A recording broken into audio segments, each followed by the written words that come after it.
seperti dawuhnya Al-Imam Najmuddin dan beberapa tokoh-tokoh yang lain yang menerangkan tentang asy-syariah.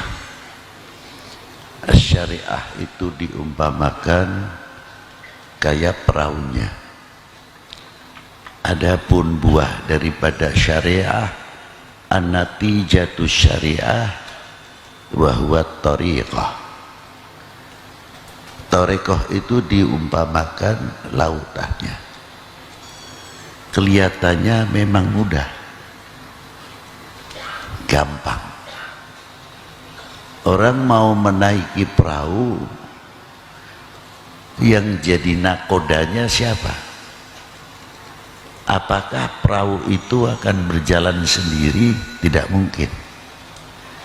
Mungkin mesinnya bisa dijalankan atau layar bisa dijalankan. Tapi tanpa nakoda ataupun tanpa kapten kapal juga sama. Bisa nyasar, bisa ngantem karang, tidak tahu situasi ini akan terjadi gelombang yang cukup besar atau tidak, dan bagaimana keadaan penumpang yang ada di dalam safinah atau perahu itu sendiri, mampu atau tidak kalau gelombang itu besar. Ada yang pusing, juga bisa yang tidak kuat, muntah-muntah dan sebagainya. Itu pasti insya Allah begitu. Nah, siapa beliau-beliau yang nakoda atau kapten kapalnya? Ya tidak lain. Di dalam syariah pun ya ulama-ulama yang luar biasa yang ada di dalam safinah. Tidak begitu saja perahu itu akan jalan sendiri. Umpamanya tekanan angin ini berapa? Datang dari mana? Ini akan terjadi gelombang yang besar. Kalau kita yang awam sebagai penumpang oke-oke saja. Yang penting kapalnya tidak bocor. Yang penting kapalnya bisa menyampaikan tujuan, insya Allah. Kalau syariat itu pasti biidznillah. Namun kita ditantang belajar naik perahu kapan? Seperti contohnya apa? As-sholah dan lain sebagainya. Setelah sholat tahu bagaimana caranya niat, bisakah atau tidak sebelum sholat hati kita itu sudah hudur kepada Allah Subhanahu wa ta'ala, ataukah menerima sholat itu sebagai beban atau tidak? Karena di dalam sholat itu sendiri mencakup dari beberapa hal. Untuk pribadi, untuk hubungan sesama kita, al-mu'min akhul mu'min, al-muslim akhul muslim, semuanya ada di dalam khamsa al-awqat, 5 waktu itu dalam sholat. Maka kalau sabda Nabi, awalu ma yuhasabu yaumal qiyamah as-sholah, ya tepat sekali. Pertama kali yang dihisab yaumil qiyamah adalah sholatnya. Oh, itu kata sabda Nabi tepat sekali. Karena apa? Di situ segalanya yang berhubung untuk pribadi, untuk umat. Coba satu contoh waktu kita mengucapkan Bismillahirrahmanirrahim, Alhamdulillahirabbil alamin. Segala puji milik Allah Subhanahu wa ta'ala yang menguasai, raja semua alam, untuk manusia khususnya yang berakal. Lanjutkan, Ar-Rahmanir Rahim, Malik Yaumiddin, pengenalan diri dengan ikrar dalam suratul Fatihah, Alhamdulillahi Rabbil Ar-Rahmanir Rahim. Di dalam kitab Khazinatul Asrar disebutkan ketika orang membaca suratul Fatihah Alhamdulillahi Rabbil Alamin, dijawab oleh Allah Ta'ala apa? Haqqi, itu milikku. Ketika kita sampai kepada Ar-Rahmanir Rahim, dijawab oleh Allah Ta'ala apa? Haqqi, itu milik saya, tiada sekutu baginya. Ketika sampai Malik Yaumiddin, Haqqi, itu milikku. Sejauh mana kita mengetahui dalam tafsir suratul Fatihah ketika kita mengucapkan Malik Yaumiddin? Kalau kita mengingat itu mestinya takut. Sebab apa? Untuk menunjukkan kalimah Malik Yaumiddin, kullu syai'in halikun illa wajhah. Bumi, langit, semua hancur semua. Malaikat pun ikut mati, jangan dikira tidak. Semua mati. Lalu Allah Ta'ala berfirman apa, bersabda apa di tengah-tengah itu? Hai, mana orang-orang yang mempertuhankan selain aku? Tidak satu pun yang bangun, tidak satu pun yang nongol. Di situ kita melihat bahwa al-wahidul ahad, as-samadul ladzi lam yalid wa lam yulad wa lam yakul lahu kufuwan ahad.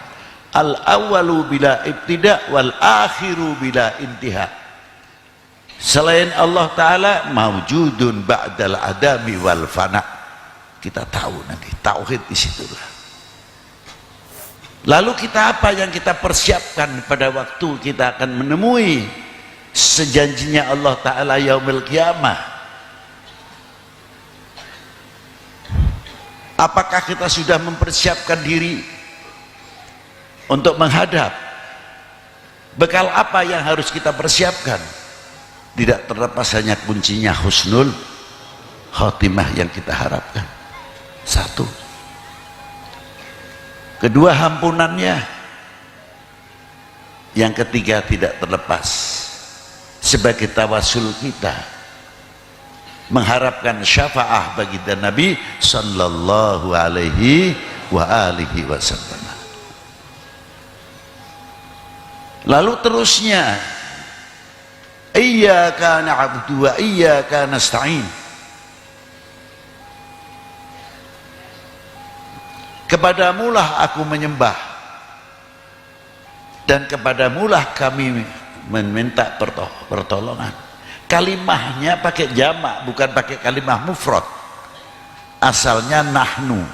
Kalau nahnu na'budu, tapi kalau sendirian kalimah mufrad a'budu.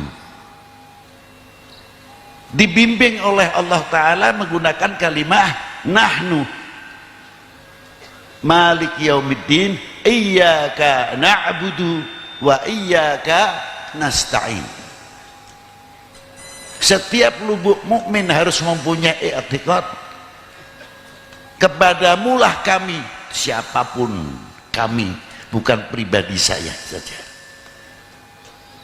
Dan kita ini pernah mengajarkan kepada nahnu lil ahlil bait lil aulad wal abna wal banat. Kita mengajarkan kepada anak-anak generasi kita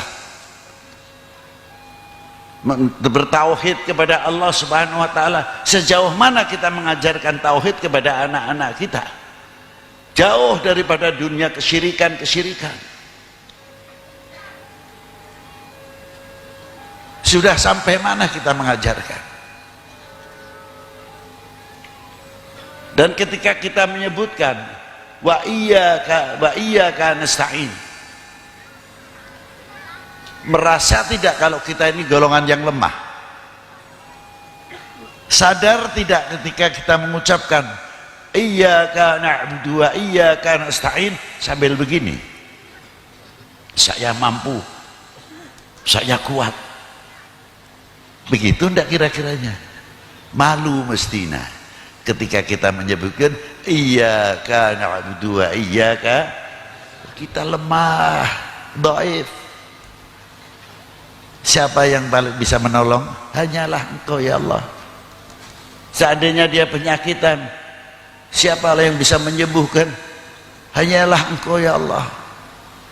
Adapun kita kena penyakit, kita ridho, untuk menambah keridhoan pahala kita ikhtiar. entah itu minum obat, tapi hati-hati. Jangan sampai kita mempunyai kesyirikan di dalam minum obat atau datang ke dokter. Kalau saya tidak datang ke dokter si A, mana mungkin saya sembuh. Ini bahaya. Jadi maaf saja, kalau mau berbicara syirik, kuburan jadi sasaran saja, jangan. Oh, kalau kita tidak makan, mati. Apa yang menentukan mati? Hidup, nasi. Atau yang menyembuhkan penyakit kita ini obat. Mana? Bukan Tuhan. Ikhtiar untuk menemukan, kita kenal kepada yang menyembuhkan. Itu obat-obatan. Ketika kita makan sudah sampai tidak? Kenal kepada yang memberi kenyang atau hanya dapat kenyang?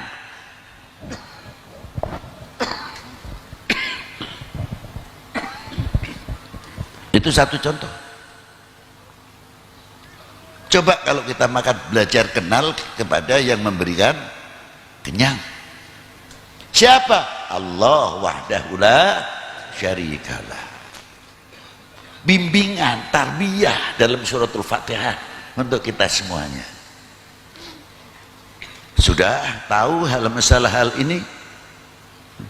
Maka ketika kita menyebut iyyaka na'budu wa iyyaka nasta'in, Allah Ta'ala berfirman apa? Itu milikmu, itu hakmu.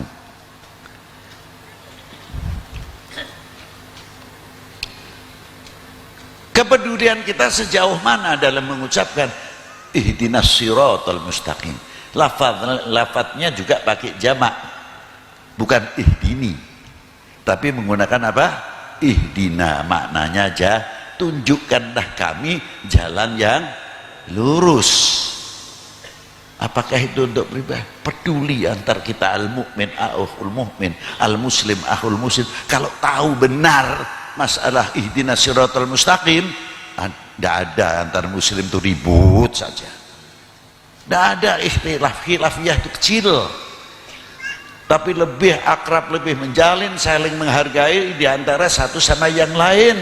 Sebab setiap sholat kami sadar saling mendoakan.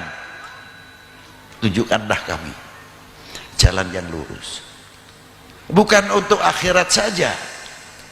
Tunjukkanlah kami, mungkin yang dagangannya masih pasar sepi dan sebagainya, atau mengalami problema dalam hidup dan sebagainya.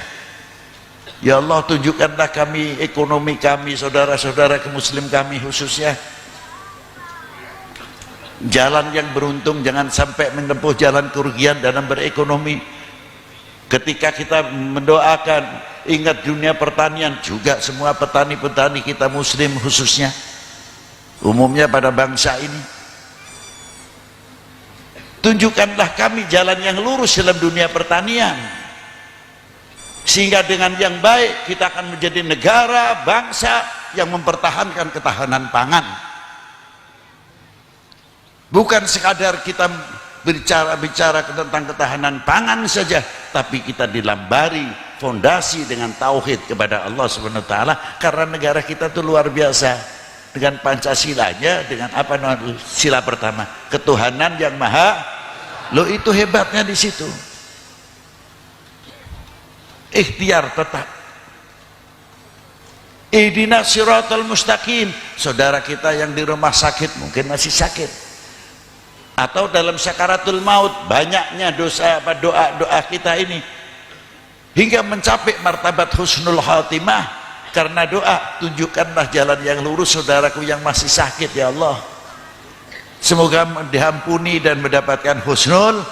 Sangat luas kalimah ihdina, bukan untuk mendoakan umat Islam atau bangsa Indonesia saja, tapi yang dari Haromen, Afrika, semua tercakup dalam kalimah ihdinas siratal ladzina an'amta 'alaihim minan nabiyyin was-siddiqin wasyuhada was-shalihin. Hebatnya itu diantaranya. Nah, kalau kita sudah mengetahui yang demikian, ya luar biasa.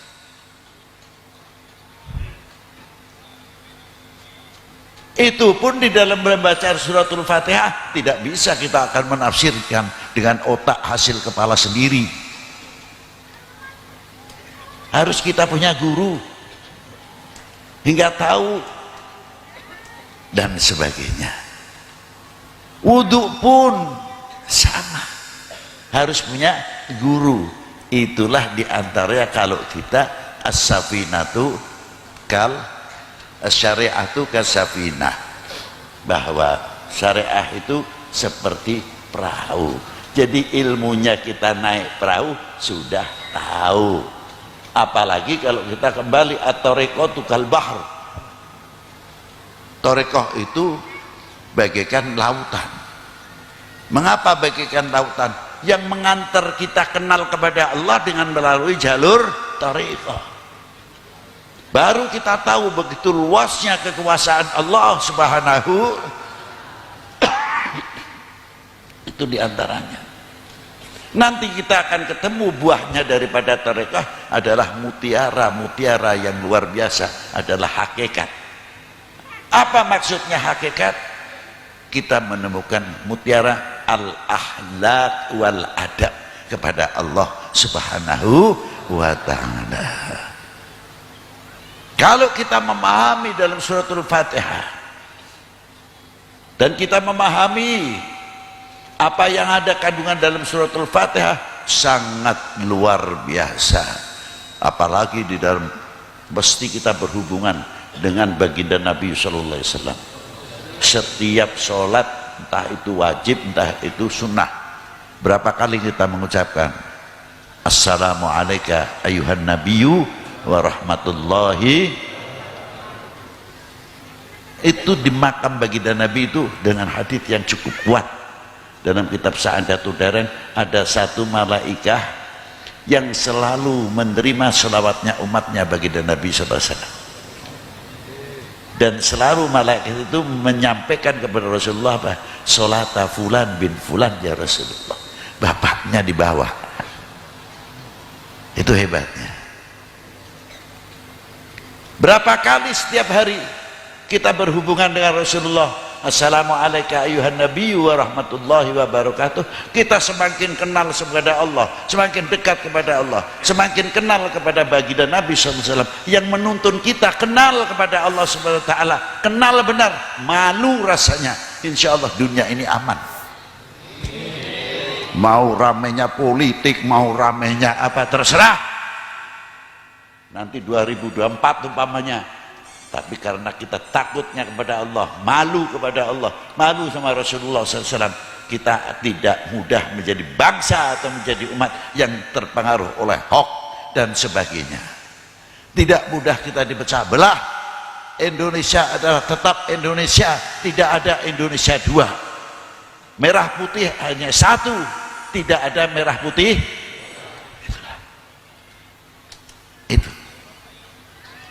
Maka dari itu, mari kita memperbanyak pendekatan-pendekatan diri kita kepada Allah Subhanahu wa ta'ala dan kepada Rasulullah sallallahu alaihi wasallam. Selanjutnya dan selanjutnya dan selanjutnya. Wassalamualaikum warahmatullahi wabarakatuh.